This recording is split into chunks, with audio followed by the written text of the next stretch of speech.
I've been doing this for a really long time, and I've been teaching for about, I want to say 14 years now. And in that time, I've taught thousands of students. I've performed in tiny, tiny, tiny venues, all the way to being part of a command performance for the late Queen Elizabeth II. I've kind of like run the gamut. But every time I work with singers, there are three things that come up. Perfectionism, fear of vulnerability, and fear of being seen. I see it over and over and over and over again.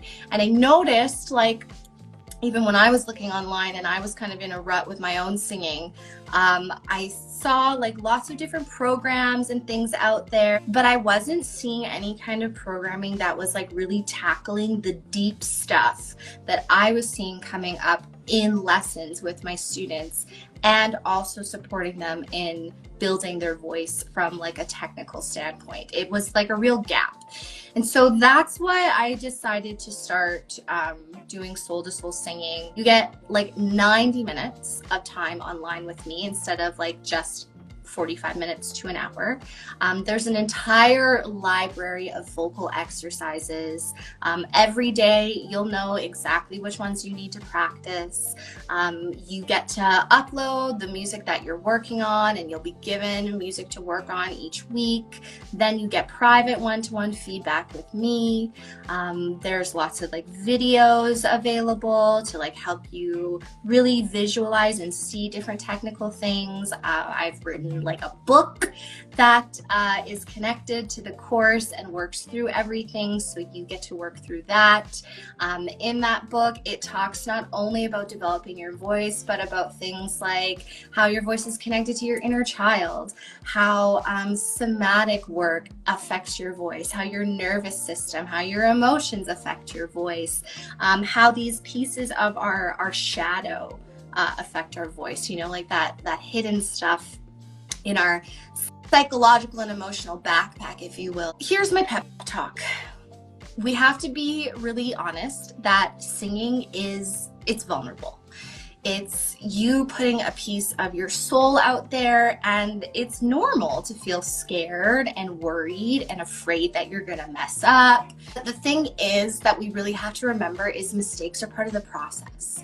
Overall, working through those mistakes, acknowledging those mistakes, that's how we grow as artists. Every single day we receive messages of not enough. You internalize those things. And then when you have to go up on stage in front of an audience, you immediately start to hear that talk track in the back of your head.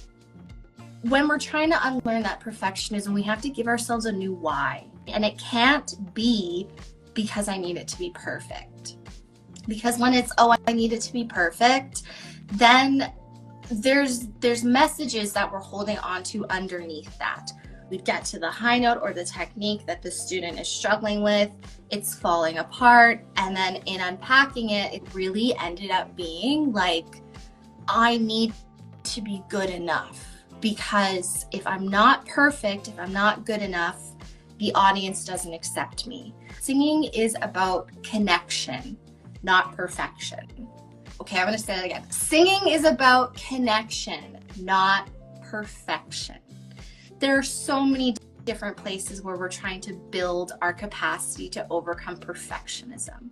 We're always trying to find ways to feel emotionally safe in being vulnerable, because that's what gives us connection. And every human being has a need for connection. So many of us have a fear of being seen, of being judged, being criticized on the internet, on stage, on film, on TV. Like I said before, I have yet to find a program for singers who are really trying to gain their confidence and their strength and develop their voice that works on the piece of themselves as human beings, not just as throats. Right? We're holistic human beings with also strengthening and developing you as a vocalist and as an artist.